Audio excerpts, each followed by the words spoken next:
দেশের দক্ষিণ অঞ্চলের মানুষের যাতায়াতের অন্যতম গন্তব্য সদরঘাট লঞ্চ টার্মিনাল।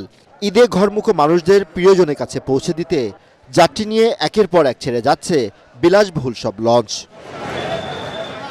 ঈদের একদিন আগে যাত্রী চাপ কিছুটা কম হওয়ায় স্বস্তিতে যেতে পেরে খুশি লঞ্চ যাত্রীরা। তবে ভাড়া ও লঞ্চের শিডিউল নিয়ে যাত্রীদের রয়েছে মিশ্র প্রতিক্রিয়া। হয়রানি নাই, সবকিছু মুক্ত। ঈদটা উৎসব মুখর মনে হচ্ছে আমার কাছে। নানা বাড়ি, নানা বাসায়। জি, ভালো লাগছে।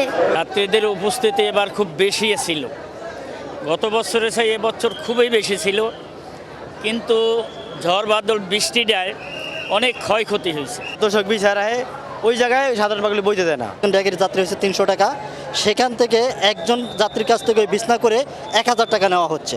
যে এই ধরনের দুর্ঘটনা প্রতি বছরই কম বেশি হয়। যদি জেটি সিস্টেম করে নোঙর করার যদি সিস্টেমটা করে দেয়, তাহলে মনে হয় এই ধরনের দুর্ঘটনা ঘটবে না।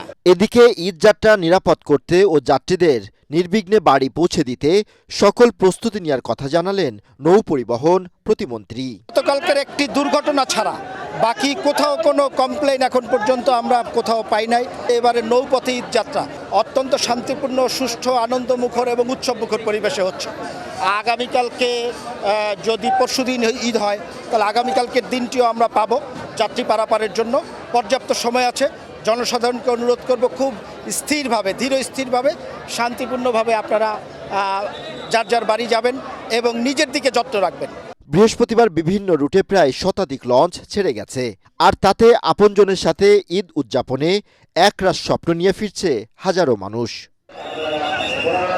তরিক ইসলাম, এটিএন বাংলা, ঢাকা।